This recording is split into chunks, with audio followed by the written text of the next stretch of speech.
Pero pag ibalik ko yan, baka... Hindi yan mabuo. Ayan, guys, may dalawa. 2 egg. Bird egg. Ayan. Ayun yung nest niya. O, kawawa naman nahulog. Ayun. Okay. Rescue, to the rescue. Ayan. Ayun yung nest, guys. Basa yung nest, ano?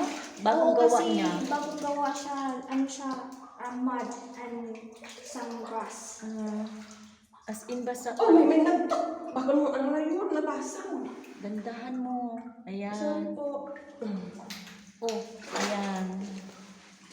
Ang nest na binilik namin ng itlog. Baka ang may-ari nung ibon. Yung kaninan kulay blue. Okay, time to go. Bye!